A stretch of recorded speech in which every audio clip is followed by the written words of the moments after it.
Okay, this is your Unit 3 post-test for lab.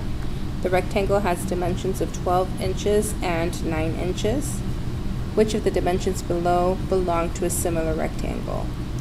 So if I have 12 inches and 9 inches, I know that here this is the longer side, this is the shorter side.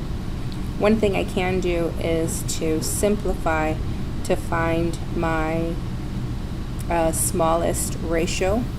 So I know that they're divided by 3, or divisible by 3. So the first one would be 4, the bottom one is 3.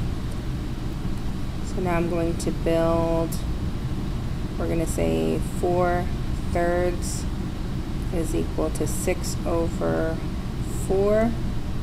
4/3 is equal to 36 over 27. 4/3 is equal to 14 over 11. 4/3 is equal to 24 over 16. So the very first thing that I want to do is this one's going to be tough. So if I go from 4 to 6, I'm multiplying times a number. And I'd have to do the same over here, but I know that there's no easy number between 4 and 6. That means I would have to divide. So 6 divided by 4, that goes in once. 1 times 4 is 4. When I subtract, I'm left with 2. Bring that down. That's going to be 1.5. 1.5. So that means that 4 times 1.5 will give me 6. Then 3 times 1.5 should give me 4. Let's test that. 1.5 times 3. 3 times 1 is 3 plus 1 is 4. So this one is not a correct answer. So we're going to say no to A.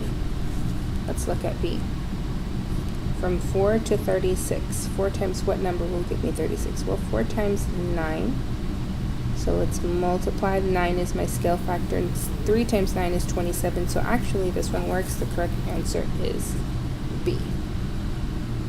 But if you don't have an easy response like that, you end up with a decimal, just keep trying. You're going to divide the larger one by the smaller one. So 14 divided by 4, and then find your scale factor, whatever that is, and try multiplying it to this denominator to see if it's going to give you that larger one. But we know that the correct answer is B. Number 2. The rectangle is shown below. I have D, E, F, G. Which one is it similar to? Well, again, we're going to pick corresponding sides. So I have 10 over 6, and we're going to set that equal to 5 over 2. Again, keep in mind this is larger, this one's smaller, so that one has to be larger, that one has to be smaller. We're going to do 10 over 6. And as a matter of fact, before we even do any of this, let's try to make the smallest ratio possible. So 10 over 6, if I divide that by 2, I'll be left with 5 over 3. So 5 over 3, 5 over 3 is equal to 24 over 18. 5 over 3 is equal to 5 over 3. 5 over 3 is equal to 8 over 4. Well, geez, what do you think? I didn't even have to do any work. All I did was set it up. My correct answer is H.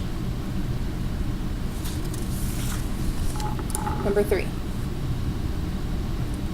The ratio of red to blue marbles is 3 to 2. So whenever you have this red to blue, so red to blue, that's going to be 3 to 2.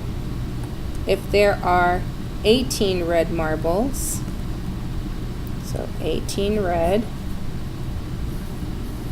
in a bag, how many blue marbles are in a bag? Okay, well, all we have to do is set up our proportion and then multiply across. 3 times what gives me 18?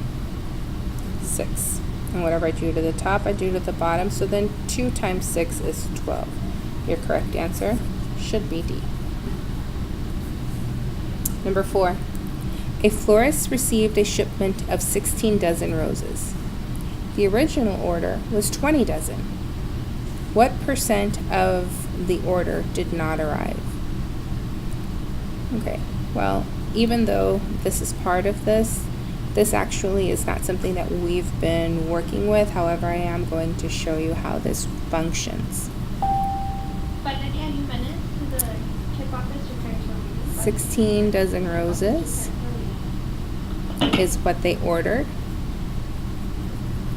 What they got, oh no, take that back. It's the other way around. They got 16 dozen, but they ordered 20. So what you'll do is you'll take the difference. 20 minus 16 is 4. And you're going to look at what they got, and then your original order. And it's always going to be difference over the original amount. So we have 4 out of, what was the original amount? 20. And I'm going to try to build that up. Remember that percent means out of 100. So 220 times what number will give me 100? That's going to be 5. So then 4 times 5 is 20, and any number out of 100, that is your percent, 20%. Your correct answer is G. And now finally, number 5. Jane babysits pets during the summer. For every 3 dogs, she babysits 1 cat. So 3 dogs to 1 cat. Dog to cat, 3 to 1. Dogs.